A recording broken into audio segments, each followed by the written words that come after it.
Good morning.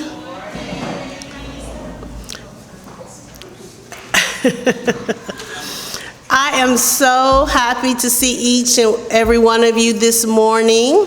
I am a stickler for time. I know we may have some Johnny-come-lates, and just Johnny gonna have to come late this morning because we want to be respectful for those of you who did show up on time.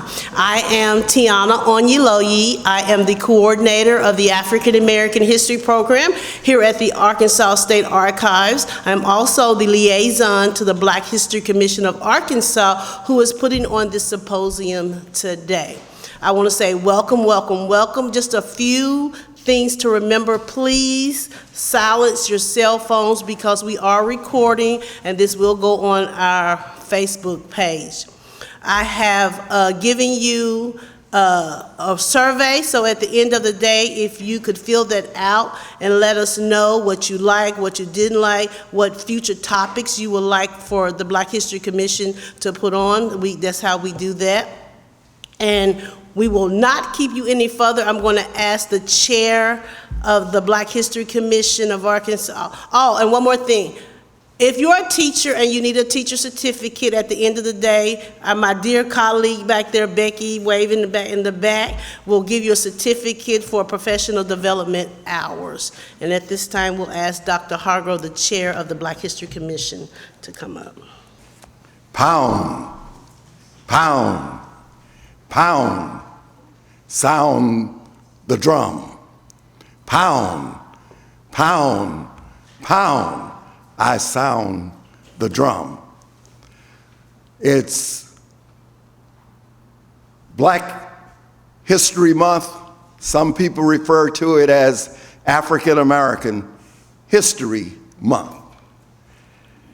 But we are the African American Black History Commission members who put on this symposium so that you can learn about the history, the heritage, and the culture of Blacks in Arkansas. It's important for me to share a couple of things about this commission. The Black History Commission of Arkansas is affiliated with and advises the Arkansas State Archives. The commission seeks and collects material on Arkansas's Black history and history makers. And it works to raise awareness of the contributions that impact Arkansans and the impact that Black Arkansans have had on the state of Arkansas. The Black History Commission sponsors 2 annual symposiums. They are devoted to Black history in February and also one in June. You will also know that we administer what is known as the Curtis Sykes grants. The Curtis Sykes grant helped with this particular symposium with some of the members who will be sharing information, and I do hope that you would get an opportunity to visit the wonderful table displays in the front of the auditorium. We focus on the support for the preservation of programming projects, and we want you to apply for grants so that you can continue to promote the history, the rich heritage and culture of Blacks in Arkansas. So at this time, I would like to bring forth to you the distinguished one we love and care about and does so much to help us put this symposium on, Dr. David Ware, who is our state historian and works for the archives. David Ware, would you so ingratiate us with your presence? I don't know if I should say anything after that kind of introduction. At least he didn't call me an artifact. Although sometimes I do feel as though I'm old as the hills. When I became director of the State Archives, came with the fancy title, State Historian, and they said, oh yeah, you get to be secretary of a couple commissions, the Arkansas History Commission, which has been around since 1905, and then the Black History Commission of Arkansas, which has not been around so long, but has just as long a story to tell, since the history of African Americans goes back before Arkansas was a U.S. territory. It's a long story, lots of stories to tell, and not just to record, but to tell out, to find ways to bring to people. And the twice-yearly symposia of the Black History Commission of Arkansas constitute a good way of telling out those stories. Our theme for this year, Empowering Narratives, Unveiling, Hidden Stories of Resilience and Achievements. This puts me in mind of three things. One, of course, was the wildly successful book of several years ago, Hidden Figures, telling the story too often ignored, shoved by the wayside, of African American women who played a vital role in America's space race. Brings to mind also a phrase that is a favorite of a friend of mine, a young fellow some of you may know, named Jason Irby, who sponsors a Black History event in February of every year. It'll be this year out at the community center out at Emmanuel Baptist Church on, I believe, February 22nd. More details can be available soon. But he has a favorite line, the legends among us. Jason loves history, but he understands that history is not something that happened 10 years ago, 100 years ago. It's happening today. And the heroes of that history, the ones whose stories need to be told, they're not dead and in the grave. They're not in the history books. They walk among us.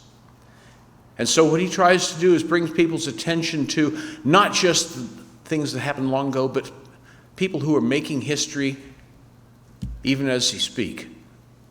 Those who are still with us, who have made history in the past, and who are still with us to tell their stories, the legends among us.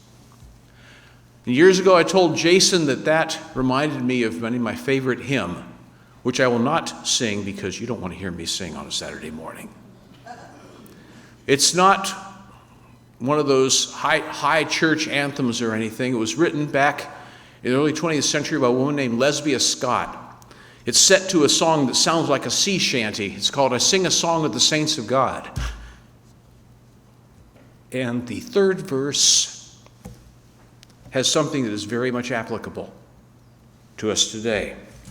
It goes, you can meet them in school or in lanes or at sea, in church or in trains or in shops or at tea, for the saints of God are just like folks like me, and I want to be one too. She's talking about the saints. She's talking about people of distinction, role models. And they're not just in history, they're not just up on the walls, they're not just in the shelves of the archives and museums. History makers, people who are important, people who make a difference, they are with us. They have stories to tell. Historians get to tell those stories, but it's great if the people tell their own stories. And the program today, we have two history makers telling stories, plus someone telling the story of someone who has gone before us, but whose story is important.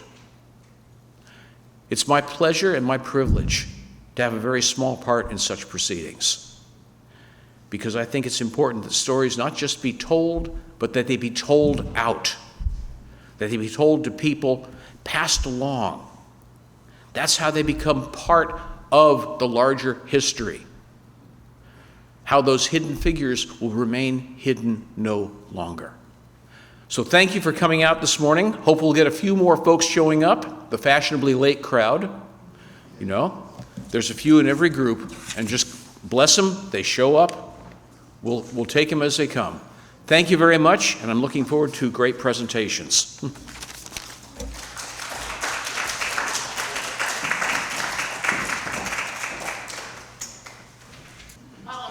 up here, I see my co-conspirators there concerned that I took glasses off. Kind of like, I guess, like Superman or somebody would do. But I can guarantee you that there's nothing like that. I guess I'm blessed to be able to see close up, but I need them when I'm driving a car. Good morning. I'm Dr. Linda Johnson, one of the commissioners, Arkansas Black History Commission, appointed by the Honorable Sarah Huckabee. This is my second year on the commission.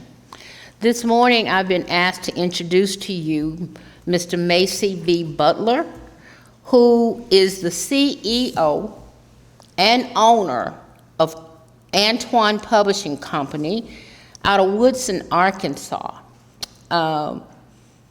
He grew up in central Little Rock and attended Gibbs Elementary School, Westside High, I don't know where that was at the time, but also he graduated from Metropolitan Vocational School. He also has an earned bachelor's in elementary education and social sciences from Arkansas Baptist College in 1977. As reading this interesting resume, I really liked the word when I said, where did the cotton go? This is one of the books that he has written and published. I believe it's actually written on the screen that you're looking at. And I'm very interested myself in hearing just what this book is actually about.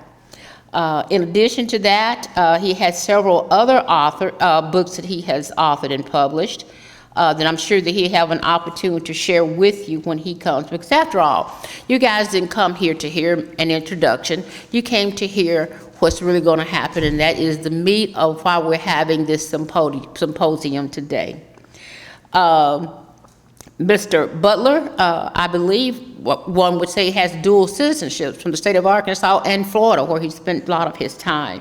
So I like to say it that way. Today, he lives in Woodson, Arkansas on a 5-acre farm, and he continues with his personal advocacy of self-sufficiency in growing things, for example, his own vegetables, fruits, and beekeeping, which I thought was very interesting. One of the other things that I noticed, he didn't return to Arkansas until 2020, and as we all know that was right about the time when everything was shut down during the COVID pandemic. So we're glad, if that's what got him back, we're glad that he's back in our state. One of the other programs that he's working with, or has worked with, is to reassure the Arkansas Track and Hall of Fame has enough black men who participated in that event. And as a matter of fact, he has to date had 3 people, one person by the name of Carl Lowe, some of you may know who that is, another individual named Philip George Herndon, and they all have been successfully inducted into the Hall of Fame. He's still working on for that same program for the 2025, and those names has not been decided yet, but at this time, I would like to turn you over to Mr. Macy, Mr. Butler, so we can actually hear what it is about, where did the cotton go, and other things. At this time, I give you Mr. Butler.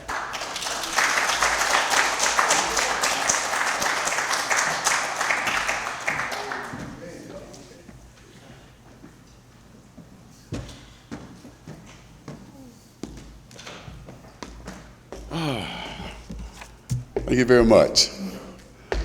Good morning, you all. How you all? Hope everybody's in good spirits and ready to hear some history. A lot of times people come before you and say, I am black history. No, I'm just history. because I try to talk about all of our histories because we all are connected. And so today I'm here to talk to you a little bit about my book, Where Did the Cotton Go? But first, I'd like to ask this one question. How many of you have heard about the Underground Railroad? Everybody familiar with the Underground Railroad? How many of you have seen the map of the Underground Railroad? A few of you have seen it, right? Well, today I present the Underground Railroad. My hairstylist and I came up with this style from a map that we had seen, and so that's part of my homage to Black History Month, and this is the Underground Railroad. All right. All right. Where did the cotton go? Oh, she gave me here we go, so I can get to this thing. I was the first black game warden in the state of Arkansas, and how did that happen? Well, when you get hired to do a job and you sent somewhere to live, one of the things I found out was that maybe you don't want to go by yourself. And so that young lady up there on that picture was my wife, and we've been together almost 48 years. But she also went up in Northwest Arkansas with me when I made that journey to be the first black game warden in the state of Arkansas. I wrote a little bit about it in my book, about our relationship and how we came together and everything like that. But after I wrote the book, she came to me and said, you didn't write a whole lot about me in the book. And I said, well, baby, we got to wait for the movie to come out, because if I start reminiscing about our thing we were doing, I'd never complete the book. So, So this is the lady that followed me up there that had enough belief in me to follow me up there into that dense, remote part of Arkansas that not many of us would go to. And so that's my wife. She's sitting right there. That's Gwendolyn Butler. My publishing company was named after my stepson, Antwon Lamont Withers. He was born July the 4th, 1974, and sadly he passed away June 3rd, 1998, at the age of 23.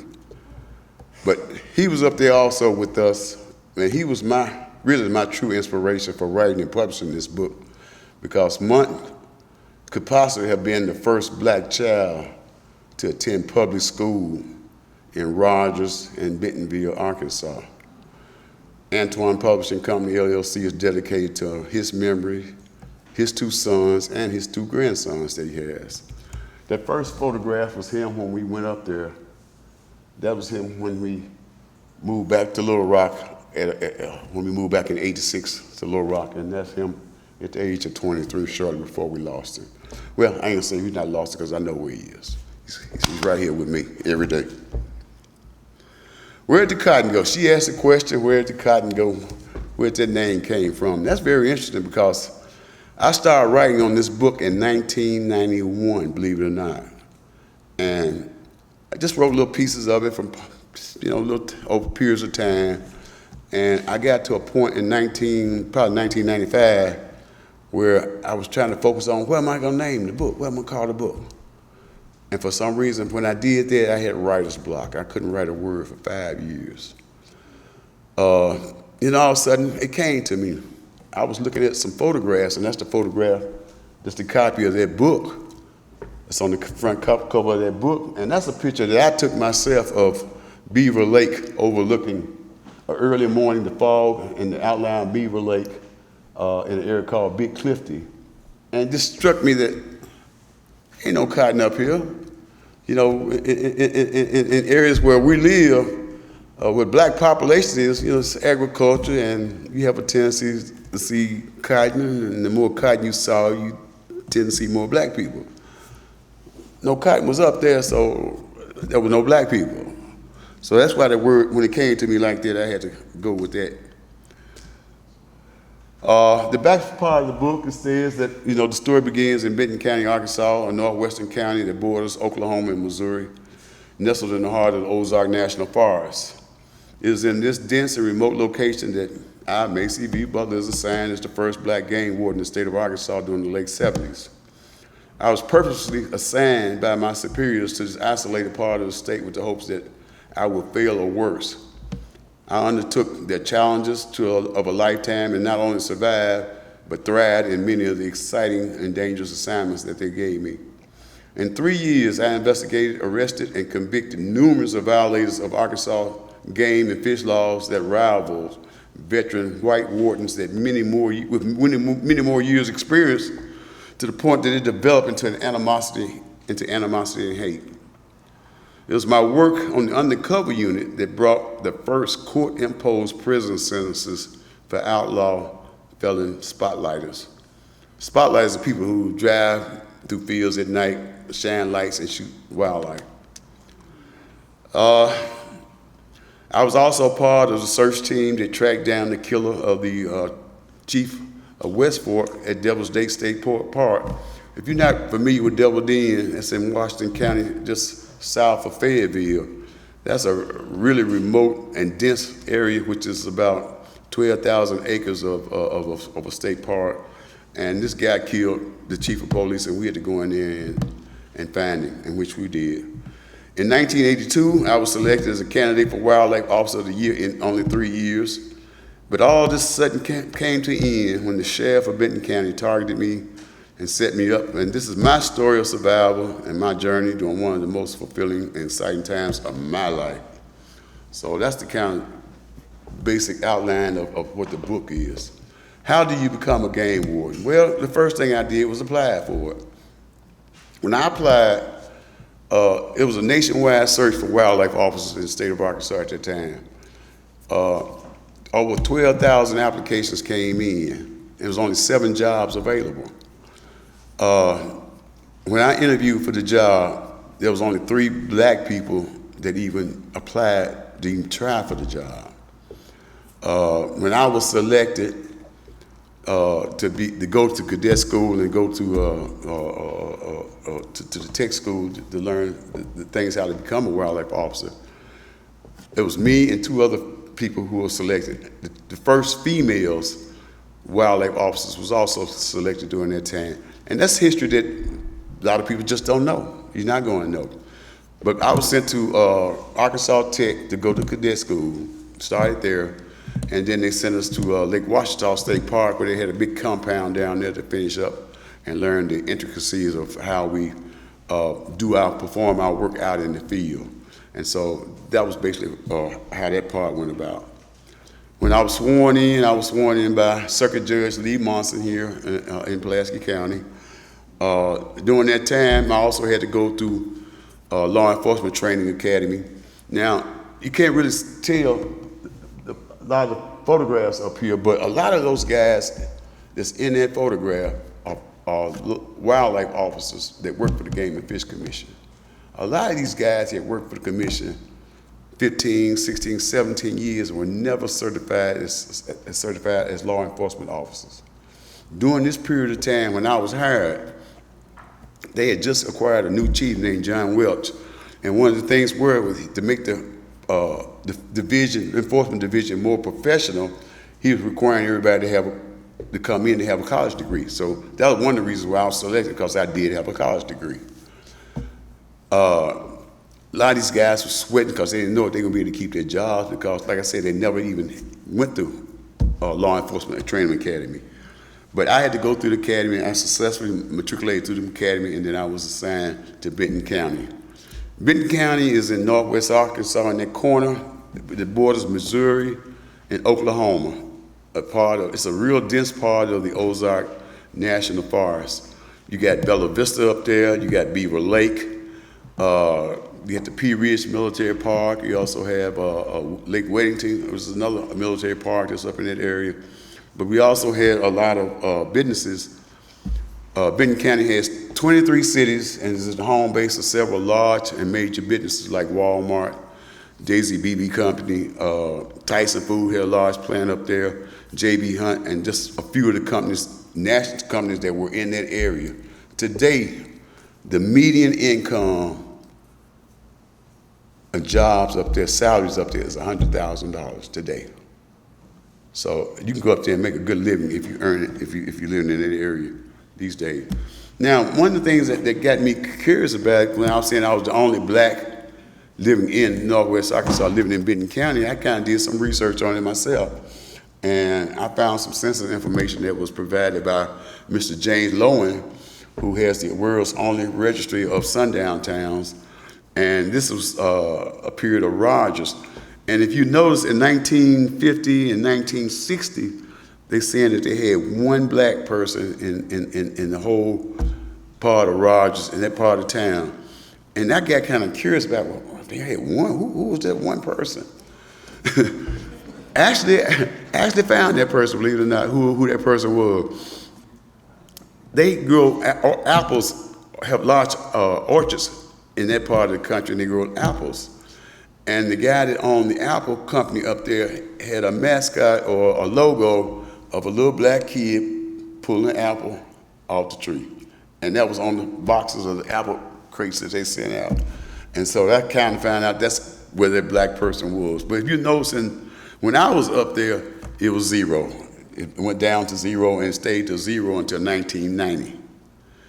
Recently, I saw in Bentonville High School, about 2 years ago, that the class president in Bentonville High School was black. So I said, well, maybe things are changing somewhat up there, but this was a sundown town area.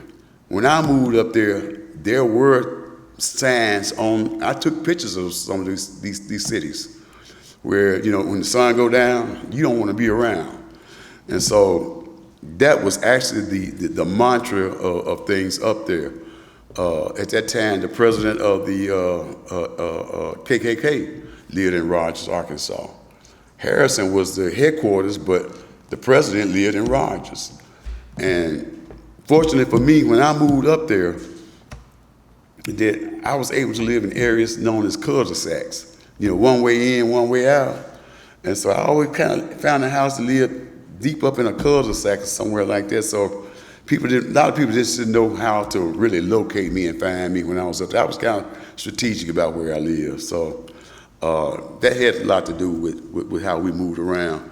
During that time, while we were up there from 1979 to 1986, we lived in Rogers, Arkansas. We lived in Montanay, and we also lived in Bella Vista. We lived in 2 different houses in Bella Vista. At that time, Bella Vista was kind of just developing as a resort community, and so they had a lot of homes that were being built that no one lived in for investment properties. So that's kind of how we moved around. In 1979, the Arkansas Game and Fish Commission had 7 wildlife officers, 1 black male, but they also had two females. The female, one name was Sheree Hibb, and the other name was Cheryl. I can't remember Cheryl's last name. But when they hired us and they sent the other guys off to their counties, they made us stay close to the headquarters. I had to go take taekwondo lessons, karate lessons. They sent us to the gun range to shoot, our firearms on a regular basis. So they tried to give us as many skills that they thought we would need out in the brush, so to speak. And so I tried to get as proficient as I could. I mean, I burned a lot of ammunition when I went to the gun range. So I wanted to make sure if I shot anything, I was definitely going to hit it, because it was planning on hitting me, I was going to plan to hit it back. Arkansas' black population is 15.7, but less than 2% of blacks live in Northwest Arkansas. There were 75 counties in Arkansas. In 79, I was sent to work in Benton County that had no blacks living there. Many towns and communities in Benton County were sundown, as I said. Generally, there are 2 wardens assigned per county. I lived in the east side of the county near Beaver Lake, and my partner, he lived in the west side near Siloam Springs, which was over 45 miles away. So if I had any type of emergency situation, it was nothing like he was going to be there in a few minutes. So I had to basically be ready to handle any situation, any circumstance that happened, and be there. Now, one of the things was that when I moved up there, we had a sheriff at the time that was fairly receptive to me coming up there. He provided me with a county radio and all of those things that I needed to help me do my job and communicate with the state police and other law enforcement agencies. But after about a year, they got a new sheriff, and the first thing he did was took my radio away from me. So now, only people I can talk to is headquarters in Little Rock.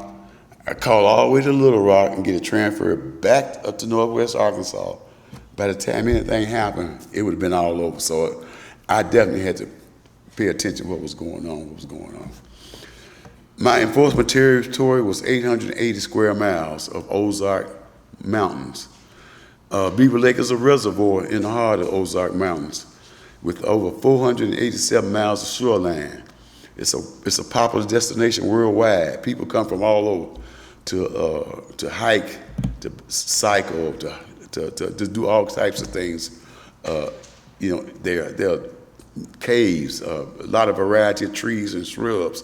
One of the things I learned up there that I could make pretty good money earning was wild ginseng. I didn't realize how expensive wild ginseng was, and my partner was good at finding that kind of stuff. And so he showed me a lot of different other ways to earn income without necessarily, doing game and fish stuff. There are about 25 other smaller lakes, and Bella Vista at the time was building 2 lakes to go with the other 3 lakes that they had. So I also, at one time, while I was up there, was still had a part-time job. I was the assistant lake superintendent to the superintendent of the lakes in Bella Vista. So I had full control over all those lakes, and they even provided me with a boat to be able to get around up there. It's over 70 private hunting lodges up there, and a lot of these guys own 1,500 acres, 2,000 acres, 10,000 acres. Sometimes there might be a deer camp with 150 people up in there that I would have to go in there and check, to make sure everything was okay. And one thing about being a wildlife officer is that you come with a commission, whereas you have more enforcement authority than the state police. You have a federal commission, so now I can arrest guys that violate federal crimes also. So that's a little bit more about that.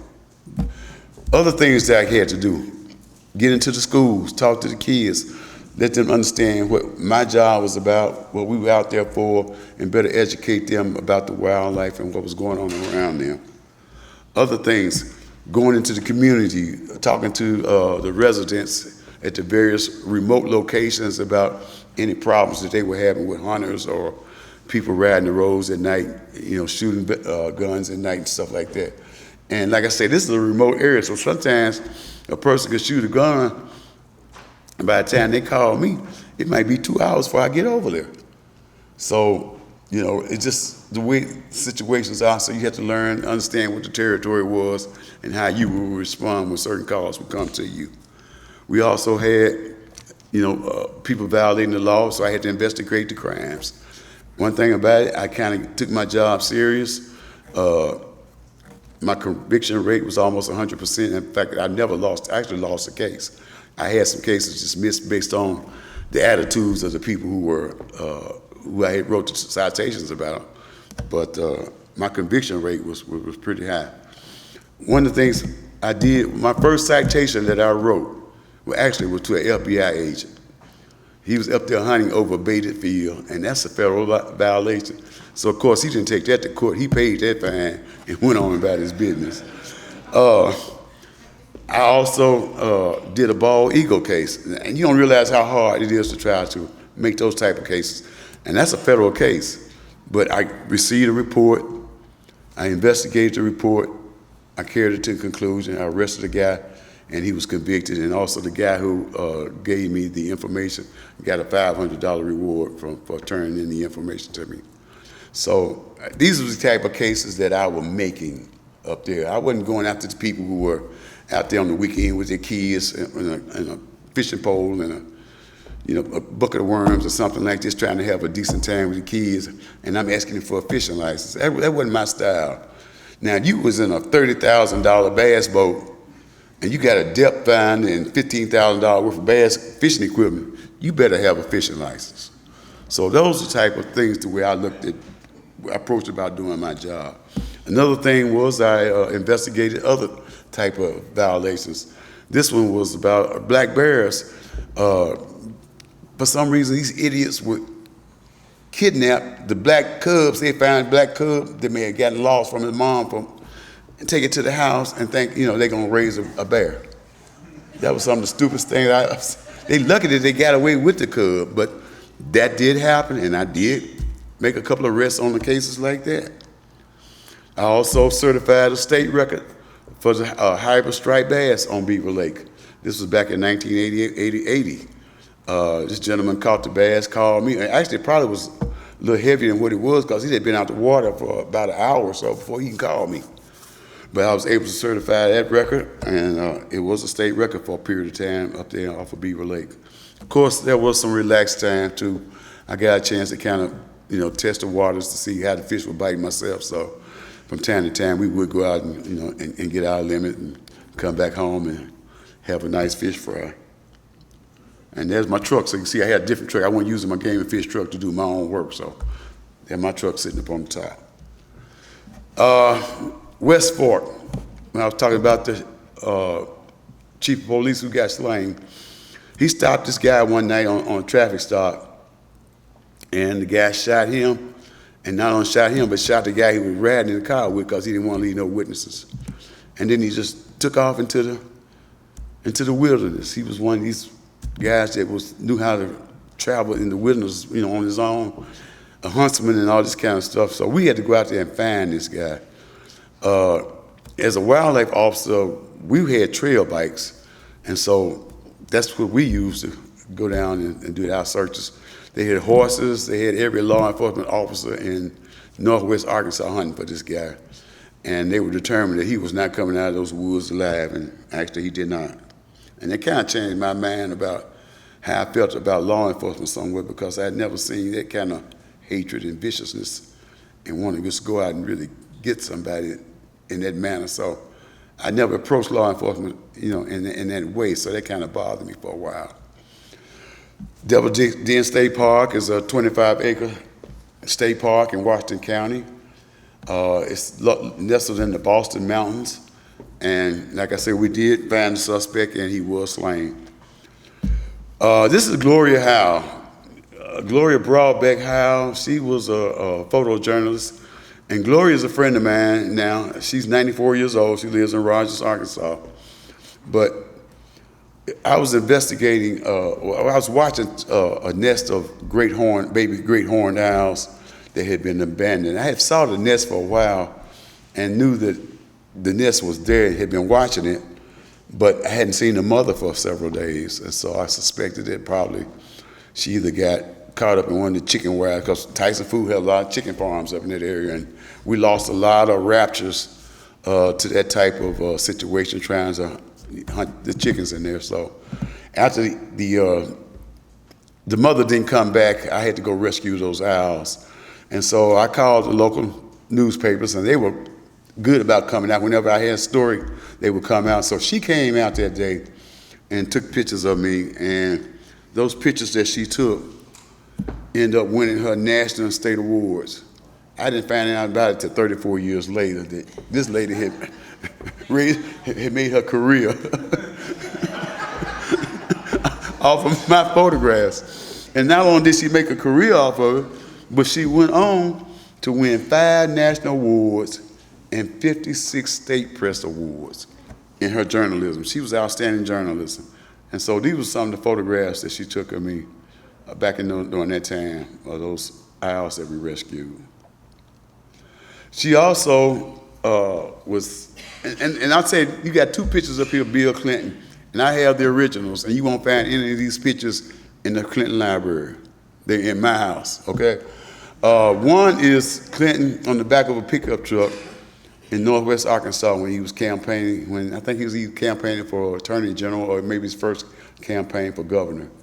And the second one was his little girl, Chelsea, sitting on his lap at another campaign event up in Northwest Arkansas. The other one is Gregory Peck. Anybody know who Gregory Peck is, right? He's the Academy Award-winning actor.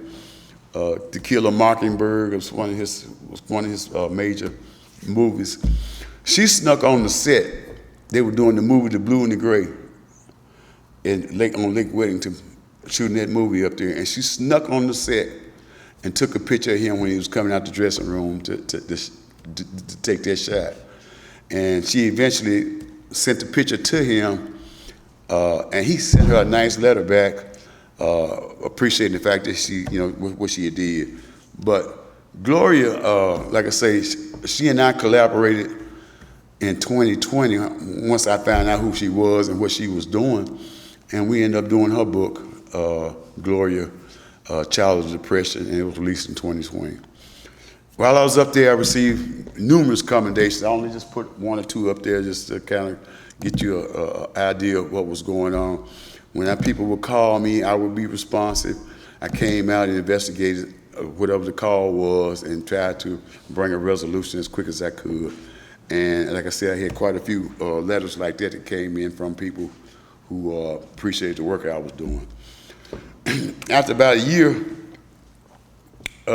Chief Welch, the guy who hired me, he wasn't there long. So he was there maybe about 6 or 7 months after I was hired.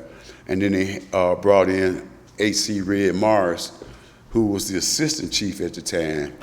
And he was made chief, and when he was made chief, he started the undercover unit. It was the first time he'd ever had an undercover unit.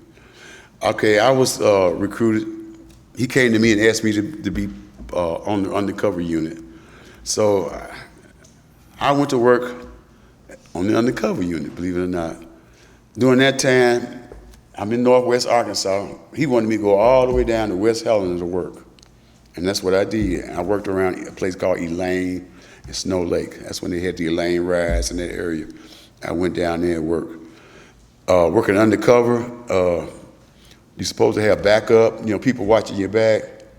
I went down there and worked solo. And not only did I go down there and work solo, but I went down there and was very fruitful. I busted a gang down there, made 5 arrests, and actually they didn't even know who had arrested them until they got to court. Walked to the courtroom and saw me and dropped their heads and said, okay, we give it up. There's no point in carrying this to trial. And the thing of it was, when I made the arrest, that's the prosecuting attorney and the sheriff of that county down there, front page article signing the arrest warrants. Now, when I saw that, I said, wow, are you kidding me? They really thought it was a big deal for that particular area to bring this to attention to the people down there. The Game and Fish Commission, they made a big deal out of it. They put it out on one of their flyers about an elaborate undercover unit and all this kind of stuff. I was the elaborate undercover unit. I worked this thing by myself, and that's the fact. Most of the cases that I worked on, and you see somebody else's name on the letters of commendation and things, that's just filler stuff. I mean, they got their name on there because they were my supervisor. But when it came to working the cases, whoever went to testify in court, that was me. I was selected to be Wildlife Officer of the Year after 3 years.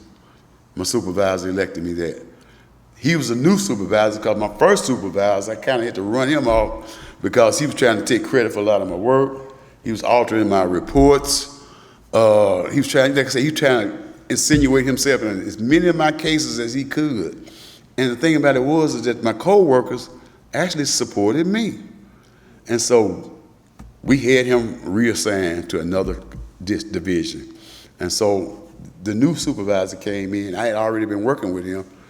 He saw the work that I was doing and thought it merited, the notice. And so he selected me as a candidate for Wildlife Officer of the Year. This is a letter that was given to me on June the 4th, 1982, letting me know that who they selected as Wildlife Officer of the Year and that he wanted to commend me for doing a great job and my efforts. But by that time, we had got another director also. When I got hired, Andrew Halsey was the director of Game and Fish Commission. By the time this letter came out, Stephen Wilson. So there was a lot of transition of power going on in the agency at the time. But July the 4th, 1 month later, July the 4th, 1982, I was arrested and charged with DWI, driving while intoxicated, failure to yield implied consent, and leaving the scene of accident by the sheriff of Benton County. Of all the people that I could have a wreck with, it was the sheriff of Benton County. And he said he noticed that the driver was black and he was driving the Game and Fish truck. Yeah, I guess I kind of stood out since I was the only one up there driving a game and fish truck. They had me arrested at home now. I'm at home. At home. Come to my house in the middle of the night, pull me out of my house and tell me that the sheriff want me brought to the jail and they're going to charge me with DWI. Now, when I went to court, there was never any conviction of DWI, anything about an accident. Only thing I got charged with really was implied consent. And that's when you refuse to take the breath analysis, when they first tell you, we want you to take the breath analysis. That's a law that's there. If you one time you refuse, you don't get a second chance. So they had me just on implied consent. They didn't have me on these other charges. So now I feel like I'm a political prisoner. I refuse to even pay for the implied consent fine. It was about $200. I said, no, I'm not paying it. I'll go to jail first. And so I did. I figured I'd draw some attention, maybe somebody say, oh, we're gonna do a story or something, anything. I even fasted for 4 days. I wouldn't eat, I wouldn't drink any water. So I made the people in jail real nervous.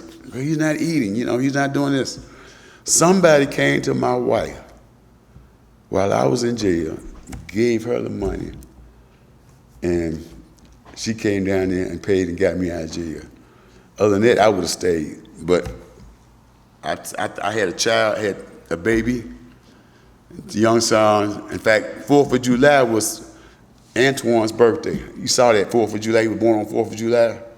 We had told him for years that he was a special child because the whole world was celebrating his birthday. When he see those fireworks, man, look at it, they're celebrating your birthday.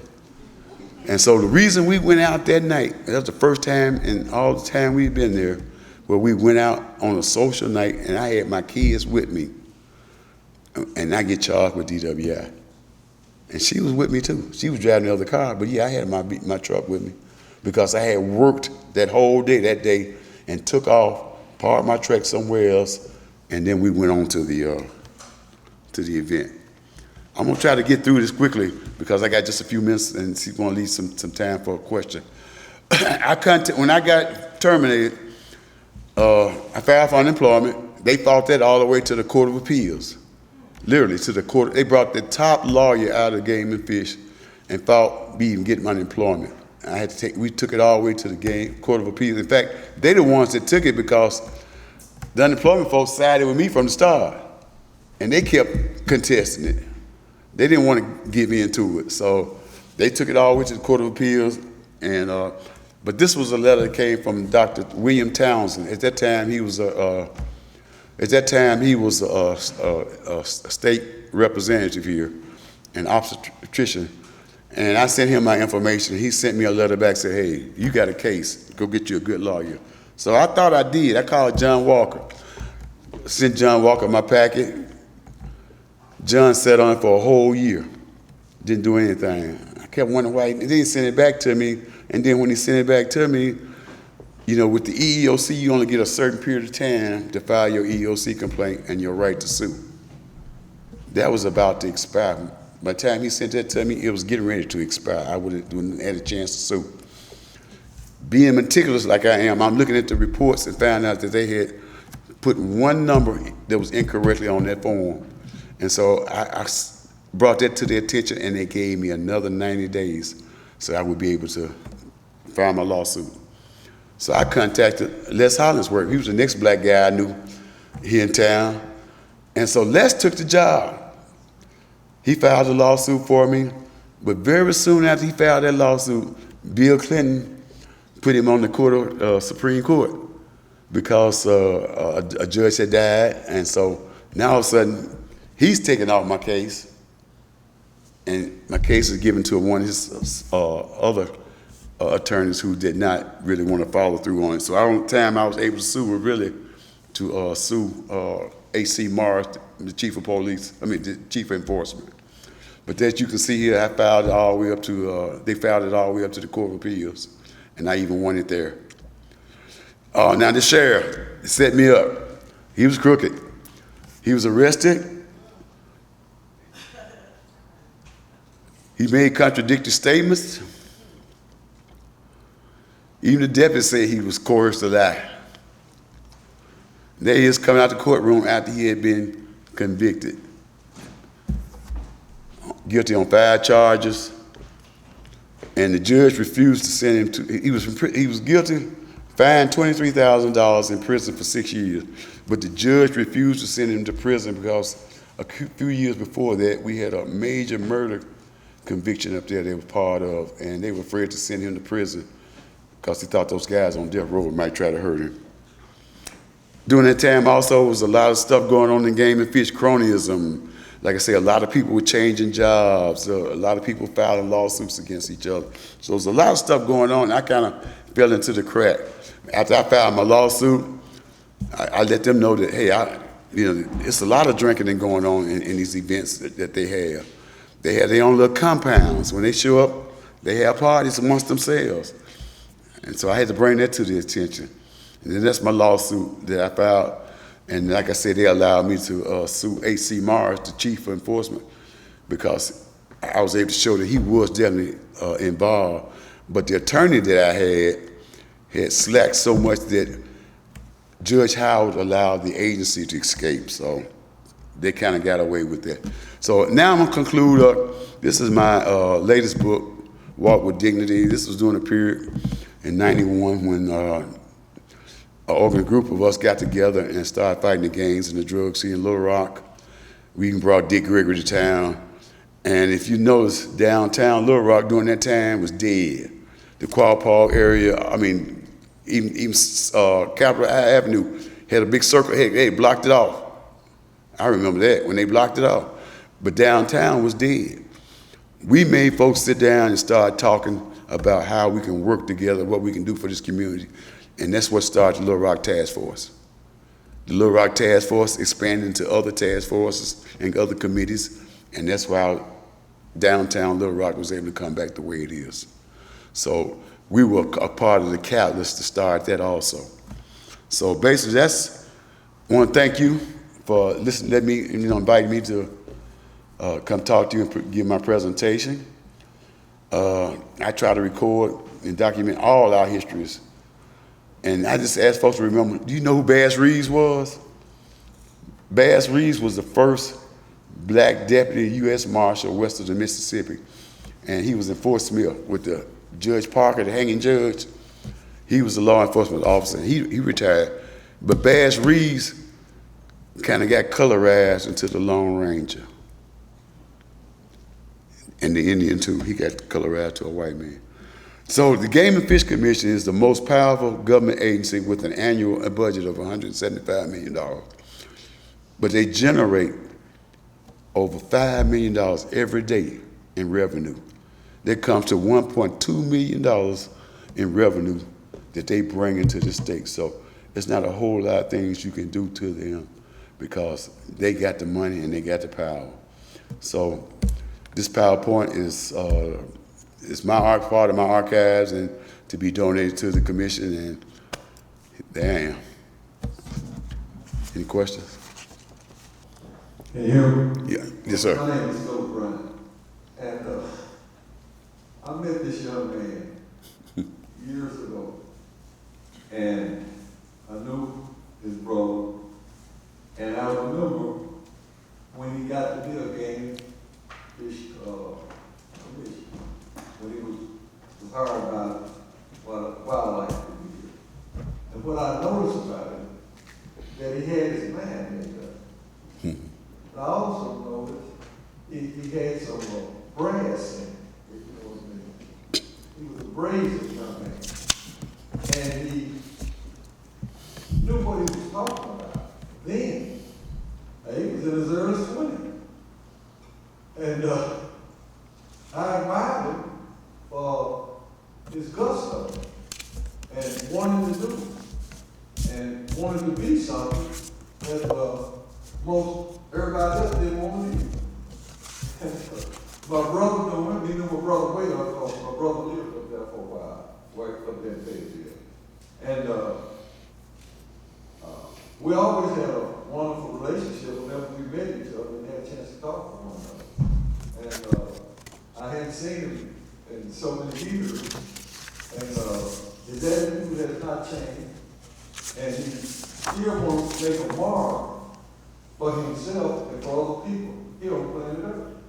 And so I just want my brother Butler to know I've always admired. And God bless you. Well, just a short little history about this guy. He knows me since I was like 13, 14 years old. He might not remember this, but at one time, we were part of another community activist group called Black United Youth, BUI. And we did the first boycotts at the grocery stores, at TG&Y and Kroger's and Safeway in our neighborhoods. At that time, didn't have any black people working there, and we shut them down. We would take people to other stores to buy their groceries and stuff. So this is one of the guys that kind of were my mentors. So he don't admire me, I still admire him too. Any other questions? Well, thank you.